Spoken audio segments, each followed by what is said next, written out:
Hello and welcome to our webinar, PCI Compliance and Payment Acceptance Technology, What Law Firms Need to Know. Please take a moment to look at the chat area in the lower right corner of your screen. You will see a drop-down menu with options next to the words Send To. If you have any technical problems today, send a chat message to host. If you have any questions for the presenters, chat to all presenters. And if you have questions or comments to share with the entire audience, send a chat to all participants. A recording of this webcast will be available later today, and we will send all registrants an email tomorrow with the link. Today's sponsor is ClientPay. ClientPay is an award-winning technology solution from Persolvent, a company with a mission to make life easier for professional service firms through innovations in digital payment processing. ClientPay has been acknowledged as an industry leader and helps companies get paid faster and reduce write-offs, all while eliminating billing errors. Today's presenter is Ryan Beck, Vice President of ClientPay. Ryan oversees the strategic growth and development of ClientPay, working closely with professional service firms to implement a solution. An experienced finance industry veteran, Ryan has a proven track record of helping customers make the transition to ClientPay smoothly and easily. And with that, I would like to turn the presentation over to Ryan, who will now begin. Ryan. Thank you, Carolyn, and welcome everyone. Thank you for taking the time to join us today. It's definitely a hot topic and one we heard just last week from many of you that may be on today's webinar at the ALA C4 conference in Boston.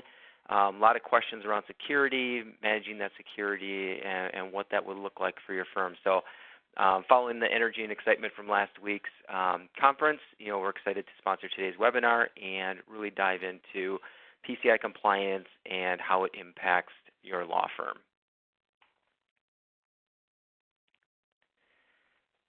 So here's our outline for today. We'll walk through, or hopefully the goal is that you'll walk away from this webinar with a better understanding of PCI in general and how it impacts your firm. We'll go through some of the basics of PCI, talk about the important role compliance plays for both your firm and your clients, and with regards to that sensitive data. We'll talk about how payment acceptance and the platforms that you're using impacts your overall PCI, which is a very important component. And finally, we'll show some simple steps that you can take to make sure that you're in compliance and practicing practicing your law firm business securely. We'll have some time for Q&A at the end, which we'll dive into. So with further ado, we'll get started here today. So why is security important? I think it goes without saying security is more important than ever. Even just as working in the law firm space, we work with a lot of the AmLaw 200 firms. We've seen more dedicated security people, CSOs, being hired at large law firms just to focus on security, reducing scope of security, making sure policies and procedures are in place. And that's probably on the heels of the 2018 statistics where there were 1,244 data breaches reported across the U.S., which really resulted in 4.4 million sensitive records being exposed. So it's about 14 records per second, which is a staggering number. And most businesses, I think, and law firms in general, think that only big box retailers are targets for that data theft. But in reality, any small or medium business is vulnerable as well. Most of us certainly recall 2014 as being the year of the breach with the Target and Home Depot breaches. I think there were close to 100 million cards impacted through those two breaches. So many of us as consumers were probably part of those breaches and were impacted. So obviously at a much larger scale, but if the vulnerabilities can happen at that level, they certainly can happen at that small and medium business level as well. So let's find out more about PCI and how we can combat those security issues. So what is PCI? We're going to keep it very basic to start. It's short for Payment Card Industry Data Security Standards. So it really gets down to PCI, so Payment Card Industry, but the DSS sometimes gets dropped off, but it really is Data Security Standard. And it was established back in 2004 by some of the top players, and really now is being overseen by all the card brands. So Visa, MasterCard, Discover, American Express, and JCB created that Security Standards Council, which oversees and enforces all of the PCI across the world. So the PCI standards, they really just add that tighter security and guidance around the ways businesses accept credit cards and how sensitive data is processed, how it's stored, how it's transmitted.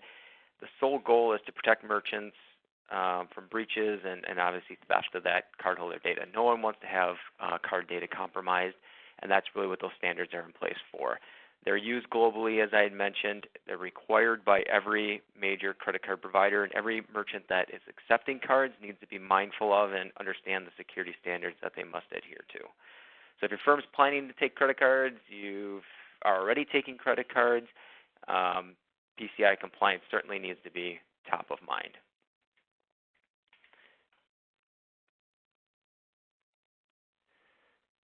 So we have a large audience today, which is great. A lot of different roles and responsibilities, I'm sure, at the firms based on who's attending. But the question may be, why should I bother with PCI? My merchant provider handles it, or the software I have handles it. And it really comes down to is PCI is required, and some of those aspects fall on the firm regardless of the system used. And I think that's an important piece. Are you writing down card numbers when a client calls in to give you them over the phone? Are you restricting access to the card processing system? Do contractors have access to any of that information? I know a lot of firms outsource IT work and that type of thing. Are they locked out from being able to access that environment? Do you maintain your own internal network and have antivirus software in place? So there's a lot of things that fall outside of the entry and transmission and storage within the card application itself. And really one aspect it's smaller but often overlooked but kind of hits home on this is the keying in of cards and the potential for keystroke malware to be implemented or a malware to be at the firm where it logs and deciphers keystrokes. I mean, there's certainly more to maintaining compliance. Even though you're leveraging a system, there's that internal component, both employee-wise, with physical cards being floating around the firm or emails, and then obviously that internal network as well. And FIME, it's F-I-M-E, has a great book called PCI DSS, Business Enabler, Not Technical Challenge. And really it's the goal of that book, or the kind of the recap of that book or summary of that book, is really that PCI seems like a challenge and daunting task that needs to be overcome. That's not the case.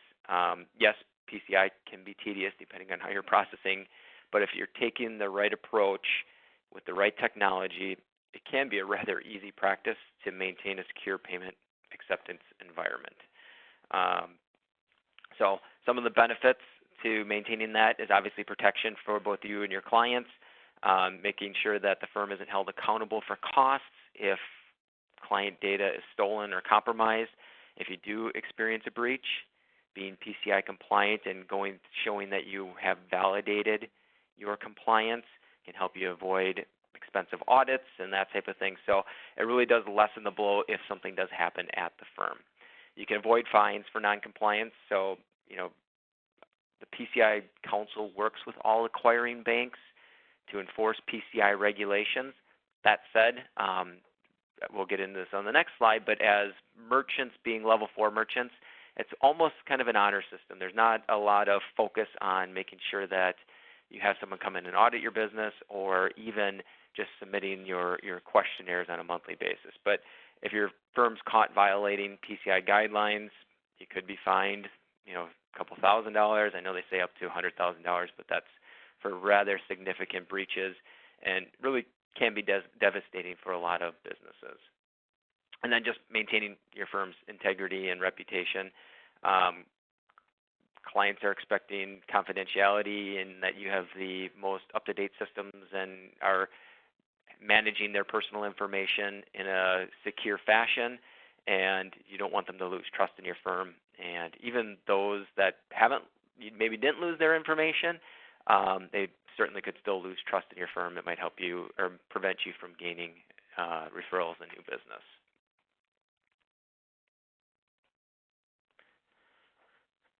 So the PCI standards and which ones you need to follow, it really comes down to what level of merchant you are. It really does vary based on how you process, but it also varies based on the number of transactions processed annually. So all companies fall into one of these 4 levels, and obviously the Targets and the Home Depots, I mentioned earlier, are level 1 merchants, run a lot of transactions, access the network a ton of times, have a lot of cards. But even though each level has its own guidelines, law firms really fall into that level 4 merchant. So acquirers can push you into a different category, but most firms are, even though their transaction counts are certainly higher, or ticket sizes are higher than a retail establishment or some e-commerce stores, the number of transactions processed, the number of cards processed, the number of times accessing the network is very low. So generally, law firms are considered very low risk. And this is certainly not meant to scare you or worry you about processing card payments. And as I mentioned, in reality, firms fall into a level 4 status. I think we maybe have a couple, if they do third-party collections, that run more than that. I'd have to check. But as a result, you're considered low risk, and level 4 merchants really have just the self-assessment questionnaire that you need to complete. And each level, obviously, there's more required of you and costs more money, obviously time, resources, QSAs, that type of thing, and have stricter guidelines as a level 1 merchant than a level 4, but it's something to take into consideration as your business grows and number of transactions processed annually.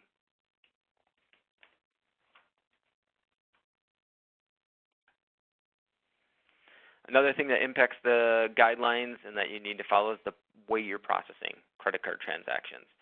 If you're using a point-of-sale software, like a brick-and-mortar retail store that, or the desktop terminal, you might have different requirements than those that are entering them through a virtual terminal or having clients enter them in online. So there's different requirements whether you're using System A, System B, System C. And the easier path, and one thing to remember is, how much access do I have to the card data? Are clients leaving them or emailing them to me? Do I have physical copies? Are they calling me and my staff is writing them down and sending them to someone else to transmit, and then they're shredding that information? It's just how much exposure do you have to the card information? And because of that, we've seen more and more firms moving towards accepting payments online through a click-to-pay link they email to a client, or putting a link directly on their firm's website. And a major reason for that is that PCI and reducing scope and liability for maintaining that compliance. If clients are entering their own card information in, then your firm is not responsible for processing, storing, seeing, handling, maintaining that sensitive card information. Potentially your firm would never actually see a credit card number again if the clients are doing it on their side. I know we get a lot of questions, and probably we'll have some here at the end as well, where firms would like to recharge a card or leverage a card for future payments. And depending on the system that you're using, even if the client's entering it in initially through an online link that's outside of your firm network and outside of your scope, depending on the system, it can be tokenized and kind of sit in that system saying that client A has a Visa ending in 1111 for you to charge again. So there's different ways to really eliminate, I hate to use the word eliminate, but really eliminate the scope of PCI for your firm and what you would be responsible for. One thing to consider as firms are adding links to your website, if it's something you're considering or already have in place, is whether you're using a redirect, meaning it's client clicks a link and it goes to a secure payment form that's handled by a PCI compliant vendor like, let's say, ClientPay, or you're having a form directly on your website and leveraging an SSL for that. So while SSLs provide some security between websites and browsers, sometimes simply having that SSL isn't enough to establish PCI compliance and really isn't necessary. There's a few different ways you can approach that, and we'd be happy to talk to you about it. But really the redirect to the third-party payment page offloads that scope of PCI. You really don't want to have it on your domain if it's not necessary. Sometimes you might have custom forms that you want the look and feel to be a certain way, but in fact, you're adding some complexity to PCI when you're having the information processed within your domain. So redirects work really well, and whether it's solo practice firms or AmLaw 200 firms, we're starting to see in that online usage and the redirects to really eliminate the card, the scope of PCI for firms.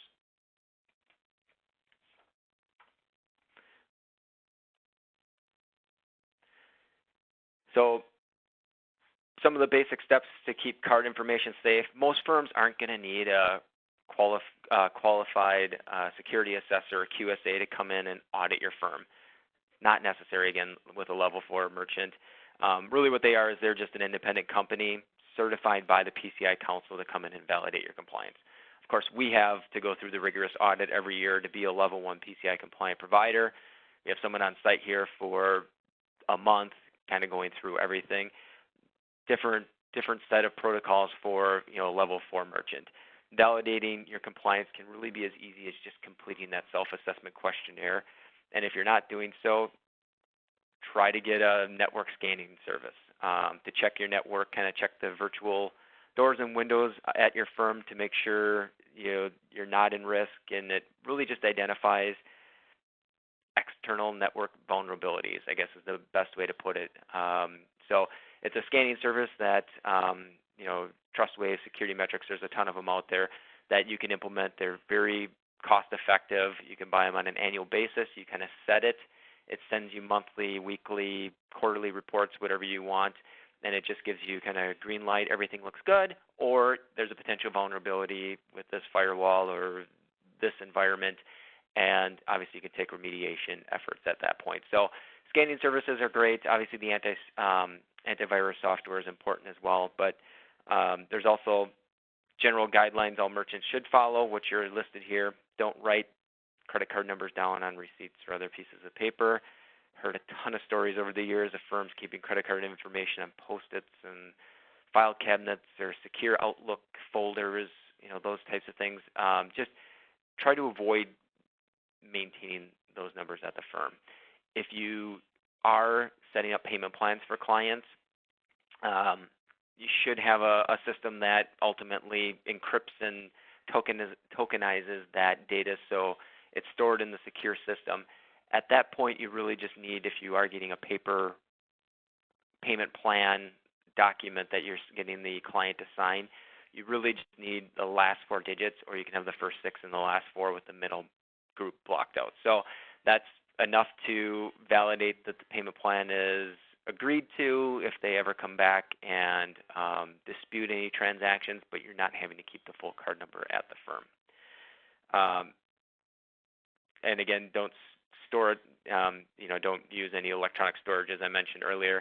Excel spreadsheets, the private Outlook folders, that type of thing. Limiting the number of employees that have access to that data. So a security, having a security policy in place, making sure people adhere to it, very important. Making sure that if you do have a security policy in place, that you go through it every 6 months or 12 months to make sure everyone's up to date. Usually that follows the SAQ questionnaire. The questionnaire is a great guide to make sure, am I doing X? No. Yeah, I'm actually doing Y, so I need to do this, this, and this to make sure I'm compliant. I mentioned the antivirus software, vulnerability scanning, and really just having an electronic system. If you're not using an electronic system today, it's a night and day different. You can audit who's doing what in the system. Again, refunds, credits, voids, sales. It tracks IP, so you can see where payments are coming from. So an electronic payment system is very helpful versus maybe using something that's a little bit older or a desktop terminal that doesn't provide a lot of value when it comes to the compliance side. So, and we've certainly created white papers, and you can go to our website, and on the resources page there's a ton of information on being compliant, what that looks like. If you're using us today or don't use us, we actually do offer a deal on some of those security metrics components. So if you're looking for an antivirus software, or scanning software, reach out to us. We can certainly get you in touch with someone that can help you out.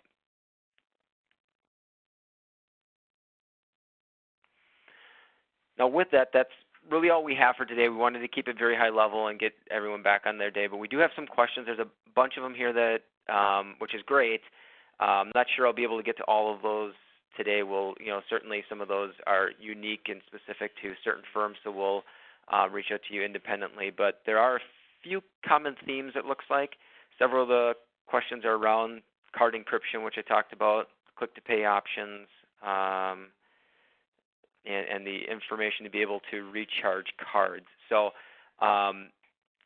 one of the things I mentioned earlier, the incorporating a client payment link on your website or emailing those out, you are certainly not exposing your firm to additional security risks. I know a lot of times putting a link out seems like you're adding additional risks than keeping it close to your chest or keeping it indoors or inside for people to process payments. But again, the rule of thumb is the further away you can get yourself from being exposed to full card numbers, whether they're called in and left on a voicemail message, emailed to you, given to you over the phone and written down internally, whatever that looks like, the further you can get away from that, the better it is for both your virtual environment and your physical environment.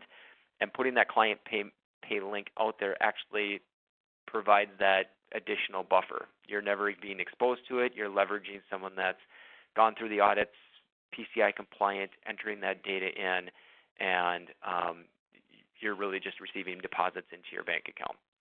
And one of the nice things, and I think to answer some of these questions, I'm going to pull up just a demo environment of client pay, which might be valuable. Bear with me one second.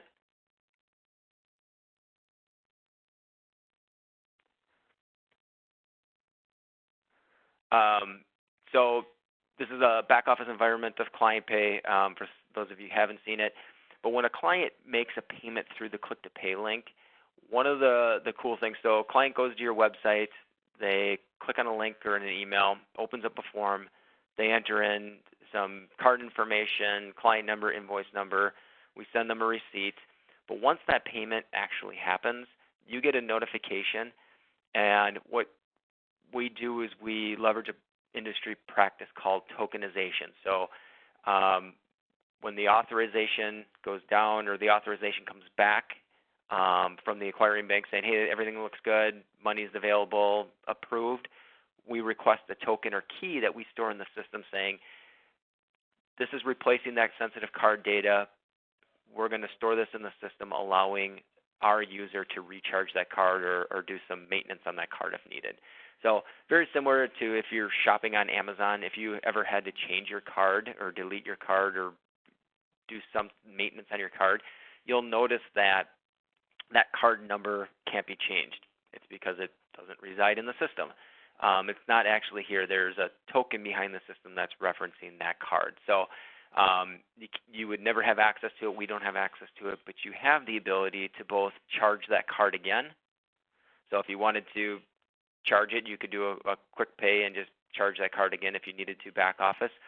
Or what many firms will do is they'll actually charge, set up the recurring payment plan. So they'll send the link to the client saying, make your initial payment of $50, and then they'll set up a payment plan thereafter. So the card's in the system, they didn't get exposure to it, they'll go ahead and say, now you have your remaining 19 payments, or sorry, $50 a month for 19 months. So you can set up the recurring payment schedule without ever actually having access to that site, or access to the card information, or keeping that card data at the firm for whatever reason. So you can really have a true no-scope PCI solution if you're leveraging those click-to-pay links for the initial payments. So very cool. We've had, again, as I mentioned, so many firms have transitioned to that. Obviously, there's value in the click-to-pay links. Clients can pay after hours. You don't have to get them on the phone. There's obviously the aging AR component to it, but really it comes down to PCI and making sure that you're as far away from the card data as possible. We don't store any card data. We certainly don't want you storing any card data. And if the client is, and if you're putting the onus on the client to enter that information themselves, it's really the ideal solution for everyone. So that's really all I had for today. I know it was very high level. I really appreciate everyone taking the time to join us, and we'd be happy to chat with you on any questions you have on today's webinar, questions about PCI for your firm, what you're using today, and how that may, how we may be able to alter, change, or improve the security structure at your firm. So thank you again for joining us. Thank you, Ryan, for all of that information. And as Ryan said, this concludes today's webcast. Thank you all for attending. We will send an email tomorrow with a link for this webinar. Please visit our event calendar to sign up for future webcasts. Have a great day, everyone.